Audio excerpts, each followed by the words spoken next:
안녕하세요. 김유갑의 경제부동산입니다. 구독, 좋아요 부탁드립니다. 오늘 각종 부동산 지표가 나왔는데 반응이 충격적입니다. 거래량이 절대 부족하여 집값이 장기 하락할 위험성이 커졌으며 아파트 매물은 계속 증가하는데 팔리지 않는 기이한 현상이 늘어나고 있습니다. 또한 매입자 비중에서 투자자와 다주택 등 선도층들의 매입량이 크게 줄었고 세종, 대구, 울산 등 지방 매수지수가 급락하는 추세입니다. 준공후 미분양 비율이 크게 증가하여 앞으로 분양 경쟁률이 낮아질 것으로 보입니다. 상담 안내는 02-501-7554, 유료 상담은 010-3999-8808입니다. 전화 주십시오. 자, 긴급 오늘 부동산 악재 터지자 급매물 아르르. 요즘은 뉴스 하나에 울고 웃고 그래요. 지금 영끌 매수자들이 지금 아파트를 쭉 끌어당기고 있는데 이제는 영끌하면 안 돼요. 위험해요. 부동산 폭락 위험성 높다. 그러면 이제 그 구체적인 지표들을 한번 볼까요? 발표된 지표들을 보면 먼저 부동산 폭락 위험성에 대해서 언급을 하고 있다. 먼저 거래량이 절대적으로 부족하다는 게 앞으로 위험하다는 거예요. 거래량 없이 가격이 뛰는 것은 좋은 현상이 아니에요. 자, 보면 장기간 이게 리듬이 깨지게 되면 장기간 집값 하락을 가져올 수 있다. 두 번째, 아파트 매물이 증가해요. 지금 집값이 신고가를 찍고 오르는 중인데도 불구하고 매물이 증가한다? 그럼 이건 집값 거품이 지금 최대치로 올라왔다는 뜻이에요. 뭔 말이냐? 이제 기대감보다 위험성이 더 높다는 것을 가지고 있는 사람들이 아는 거야.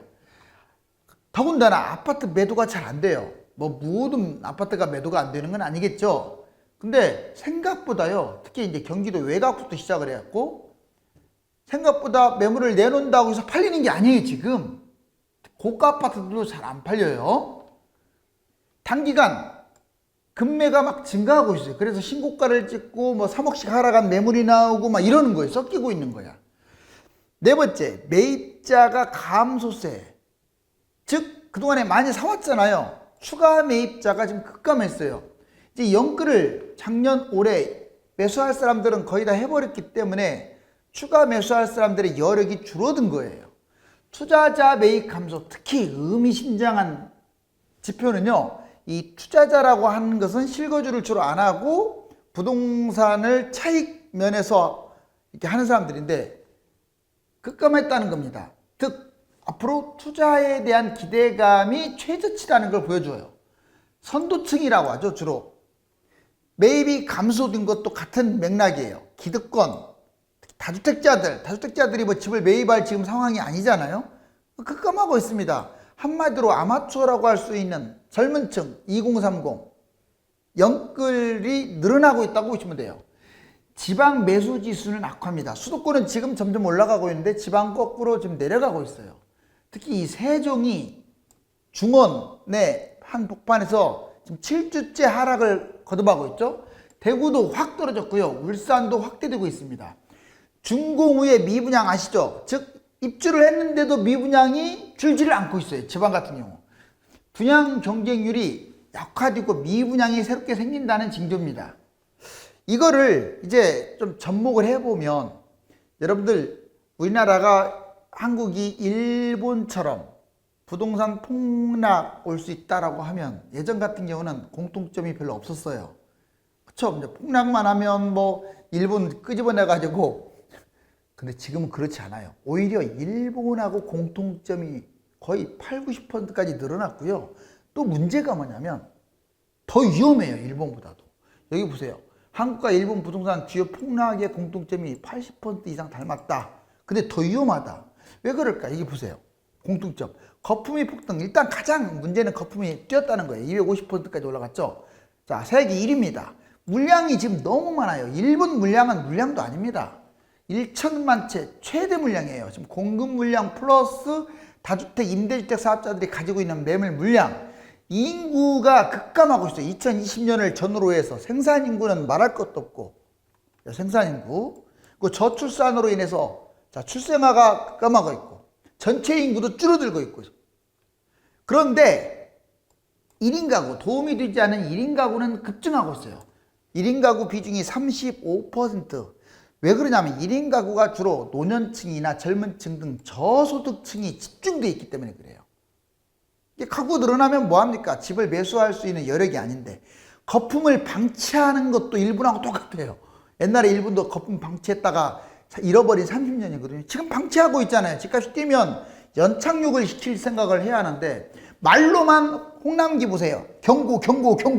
지금 정부는 경고하라고 있는 게 아니에요. 대책을 세우라고 있는 거지. 근데 이 거품을 방치하면 어떤 일이 벌어지냐. 지금 정책이 전무하죠. 장기적으로 폭락을 가져올 수 있는. 왜냐하면 떨어뜨릴 때 떨어뜨리지 못하게 되면 후유증이 생겨요. 성장세가 둔화되고 있는 것도 일본하고 닮았어요. 자, 올해는 4% 이상 성장할 것이라고 이렇게 생각을 하지만 자, 전반적으로 봤을 때 소득은 정체되고 구매력도 약화되고 점점점 이제 일본과 같은 경제 구조를 닮아가는데 이 앞부분은 더 위험해요. 일본보다도. 자, 부동산 2021년과 2022년 상승 전망. 지금 이제 일부 각계 계층에서 집값이 아마 올해하고 내년까지 뛸 것이다. 이렇게 전망을 내놓고 있습니다. 자, 집값이 뭐 뛴다고 해서 이제는 여러분들 잠도 못 자고 이제 그랬지만 그 단계 지나지 않았나요? 두려워하지 마세요. 거품이 커지면 커질수록 비례해가지고 하락폭은 더 커진다. 그렇게 생각하시면 돼요. 편안하게. 뛰는 걸 어떻게 하겠습니까? 집값 뛰는 걸 잡는 것은 대책밖에 없어요. 대책. 근데 지금 정부라든가 국회는 완전히 스톱하고 있는데 집값이 떨어질 이유가 없잖아요. 여기 보세요. 건사년 전망 2021년 5.5% 올라가고 내년 하반기까지 무려 1년 반 동안 올라간다고 지금 이 사람들이 말하고 있네요. 근데 변수는 많아요. 도중에 아까 제가 말했던 오늘 나온 지표하고 그 다음에 금리 인상이라든가 또는 새 정부 이제 대선 전국으로 들어갔을 때 제가 보기에는 집값 떨어뜨리는 사람이 대통령 될 것 같은데요. 전문가 10인 100% 상승 전망하고 있습니다. 그동안에 보수적 하락 쪽으로 가닥을 잡았던 전문가들조차도 상승으로 저 역시 내년 5월달까지는 올라간다고 하잖아요. 자, 그 다음에 일반인 1,000명 부동산 114에서 설문조사 했더니 2021년 62.1%가 올 하반기 때 올라갈 것이다. 떨어질 것이다는 거의 없어요. 중도가 한 30%고 상승 전망 내년에도 뛸 것이다. 그 다음에 상승 원인이 뭐냐 뭐 여러 가지가 있겠지만 정치권의 문제가 가장 커요. 집값 방치하고 있는 게 가장 큽니다. 알았어요? 각종 지표가 올라가는 것도 이제 각종 지표가 상승하는 것도 하나의 요인이고 상승 변수가 또 있어요. 집값이 더 뛸 만한 변수가 뭐냐? 코로나 델타 변입니다. 코로나가 잠잠해져야 집값이 떨어지는데 코로나가 다시 델타 변이는 지금 영국 같은 경우 거의 60% 넘게 1, 2차 접종을 마쳤음에도 불구하고 5만 건, 6만 건 넘었던 그 확진자 수가 1,000명까지 줄어들었는데 이게 다시 1만 건, 2만 건으로 치솟고 있어요. 접종을 했는데 치솟고 있다고 델타 변이가. 그러면 금리 인상을 하려다가 멈칫하게 돼요. 또 여기 보면 전 세계 또 집값이 덩달아서 폭등하는 것도 문제입니다. 다른 점이 있다면 우리나라는 8년째 폭등하고 있고 다른 나라는 우리나라만큼 뛰지도 않았고 이제 뛰기 시작한다는 게 다른 점이죠. 그런데 하락 변수도 있죠. 단계별로 계속 금리가 인상되거나 거래가 지금 급감되고 아까 그 지표들 제가 알려드렸잖아요. 그걸로 장기화될 수 있다는 거. 어찌됐거나 2021년, 2022년 대략 1년 정도는 상승 전망하는 곳들이 이렇게 꽤 있습니다. 자, 그럼 여러분들이 대처를 해야 돼요. 이제 집값이 지금 위험한 건 누구나 다 아는 사실이에요. 이렇게 위험한 상황에서 과연 이걸 어떻게 할 것이냐? 계속 기다려야만 할 거냐? 아니면 사야 할 것이냐? 자, 여기 보자고요. 부동산 매수 타이밍 상황 맞게 자, 비싼 아파트 꼭 완전히 비싼 것만 아니래도 꽤 가격이 나가는 아파트들은 이렇게 하세요. 자, 2022년부터 2026년 대세 하락장에 매입하세요. 웬만하면 2, 3, 4년 기다렸다가 매입하는 게 좋아요. 비싼 아파트를 지금 매입하게 되면 결국은 한번 사단이 생겨요. 뛰면 뭐합니까? 또 떨어질 거라고요. 너무 많이 뛰었잖아요. 또 비싼 것은 많이 뛰었어요. 집값이 많이 올라서 폭락에 대한 부담이 커요. 2022년부터 뭐 내년 하반기까지 올라간다고 하더라도 23년부터 분명히 추락할 겁니다. 대기해야 할 이유, 가격이 너무 뛰었고 하락하면 그냥 하락이 아니라 폭락이야. 세금 문제도 생겨요. 그 다음 매매 전략, 청약이라든가 폭락장의 급매 또는 폭락장의 갈아타기. 자, 이걸 염두하시는 게 좋겠어요. 자, 그런데 이제 저가 아파트는 좀 상황이 다릅니다. 만약에 1억 5천짜리가 2억으로 올랐다고 해서 폭등했다고 해서 그걸 무조건 폭등해갖고 안 잡는다. 이건 아닌 것 같아요. 2억짜리가 3억으로 올랐어도 적게 뛴 건 아니지만 절대 가격이 낮잖아요. 10년 동안 안 올랐다가 이제 1억 뛰었다. 그럼 이런 건 잡아도 된다고요. 즉 여기 보시면 2년 이내 매수자는 저가 아파트는 뭐 가을에 지켜볼까? 올 겨울에 지켜볼까? 할 사람들은 빨리 매수하세요. 뭘 지켜봐요? 지금 1, 2년 내가 보기에는 1년은 계속 뛸 것 같은데. 자, 2022년 6월이나 12월까지 오를 확률이 좀 높아요. 그런데 매입 대상은 내 집 마련할 사람으로 매입하세요. 갭 투자라든가 투기로 매입하지 마시고 위험하니까. 중저가 싼 거 하세요. 저평가, 자본금이 좀 넉넉한 상황에서 매입하세요. 유망 지역은 경기도, 인천 5억 미만, 지방은 3억 미만은 유망합니다. 이런 걸 막 폭등했다고 안 잡거나 그냥 폭락장 기다린다는 것도 웃기는 거예요. 자, 이제 이거 보세요. 주택임대사업자 세금 혜택 폐지하면 강남은 폭락한다. 여러분들 임대주택 사업자가요, 강남이라든가 분당이라든가 좀 잘 사는 지역 있죠. 여기도 임대주택 사업자들이 많아요. 보세요. 강남, 개포, 대치 2단지 무려 전체 세대수에서 19.8%가 임대주택 사업이야. 수석가치마을 24.7로 대단하지 않아요? 어떻게 24.7이 임대주택 사업이에요? 임대주택 사업 옛날에 가입한 사람들은 100억이 뛰었어도 세금 거의 안 내요. 100채를 갖고 있어도 세금 안 내요. 횡재했죠, 횡재. 지금도 안 없어졌어요, 그게. 자, 그 다음에 대치음마. 이것도 7.4%야. 자, 수서신도가 23.5, 개포 대청 28.5 엄청나네. 여기 특히 소형들이 많잖아요. 개포중공 5, 6, 7단지 7.4, 압구정 현대도 4.4, 한양도 4.6, 삼성 힐스테이트 1단지 11.5, 노년 신동아 파밀리아 18.5. 정말 강남에도 이렇게 임대주택 사업자들이 많아요. 왜 안 없애고 왜 폐지 안 시킵니까? 결론적으로 나중에 폭락장이 오면 이 사람들 무너질 거 아닙니까? 아주 위험하다는 거. 자, 이제 물가와 소득 대비 집값 거품이 지나치게 높다. 실질적으로 여기 보세요. 물가는 4% 뛸 때 집값은 70% 상승. 무려 20배 가까이 많이 올랐죠. 특히 이게 세종이 노란색이 세종인데 1등으로 많이 올랐고 조금 요즘 빠지고 있지요. 자, 그 다음에 여기가 서울입니다. 그리고 경기도는 서울보다는 덜 올랐지만 최근은 더 빠르죠. 올라가는. 여기 인천 뛰는 거 보세요. 엄청 가파르게 뛰고 있죠. 자, 이제 소득하고 비교한다면 이게 소득이에요. 파란색이. 그런데 이게 빨간색이 집값이에요. 어떻습니까? 소득에 비해서 압도적으로 집값이 뛰고 있죠. 서울과 경기도 거래량, 최근 거래량을 보면 여기 원래 15,000 서울, 그 다음에 경기도도 2, 3만 건 거래가 있었어요. 그런데 갈수록 줄어들기 시작하더니 여기 보세요. 5,000 뭐 2,000 건대로 확 줄어든데 6월달 현재. 경기도 뭐 15,000, 16,000 이렇게 2만 이렇게 하던 것들이 5,000, 9,000대로 확 줄고 있어요. 5월, 6월달 오면서. 이 줄었다는 말은 매물을 내놔도 안 팔린다는 뜻이에요. 집값만 신고가를 찍었지. 이거 진짜 여러분들 한번 내놔보세요. 무조건 팔리는 거 아닙니다. 자, 이제 아파트 근데 매물은 또 늘어나고 있어요. 이게 줄어들다가 최근에 다시 또 증가하고 있죠, 매물이. 그리고 다주택자들 비중. 2020년 이후에 매수를 하고 있는 다주택자가 지금 집값을 매수하겠어요? 선도층이라든가 다주택자들 매수 안 합니다. 자, 9.2에서 5%로 확 줄었죠.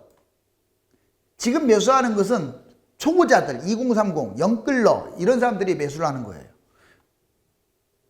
대구, 세종, 울산 매수 전망 지수가 급추락하고 있다.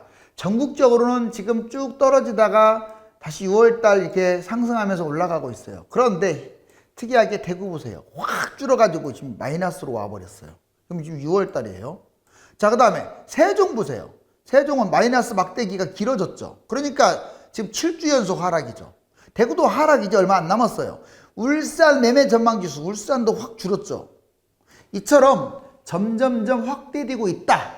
자, 이제 부산, 대구, 대전, 광주 준공업 미분양. 뭔 말이냐? 입주한 다음에 미분양 아파트들이 폭락 위험성이 커요. 보시면 부산 보세요.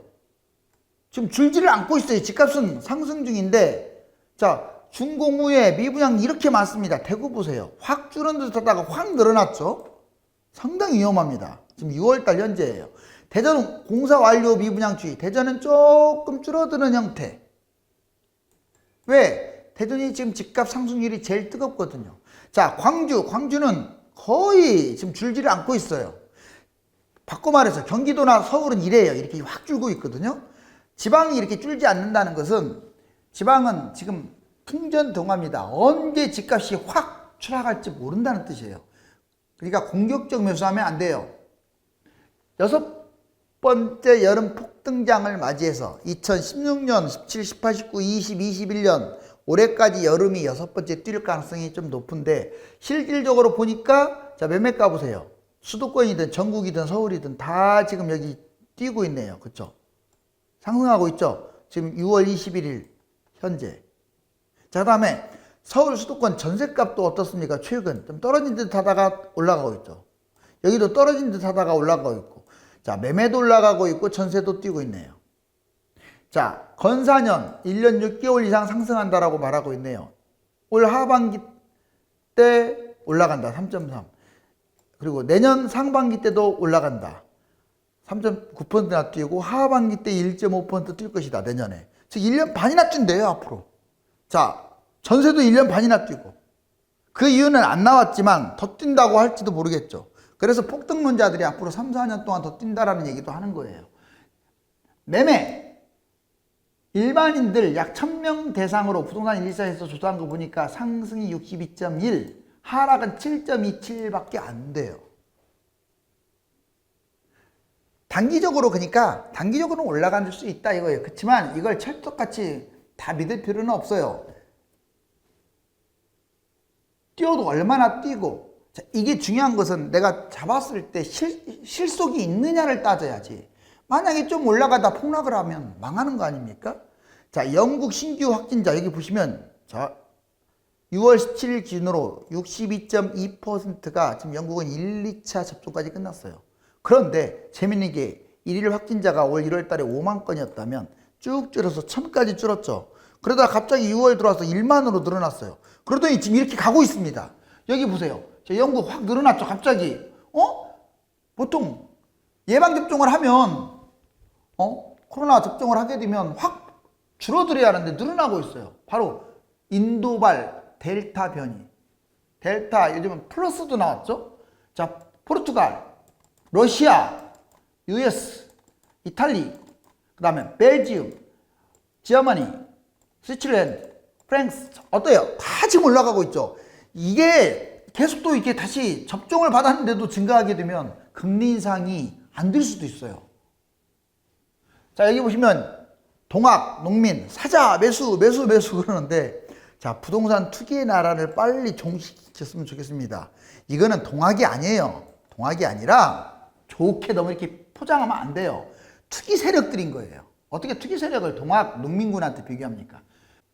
건사년, 전문가, 일반 시민들이 2021년 하반기 부동산 시장을 상승장으로 전망하고 있지만 세부 사항들을 보면 본격적인 위기 상황이 연출될 것으로 판단이 되므로 영끌, 갭 투자에 뛰어들어서는 안 되겠습니다. 감사합니다.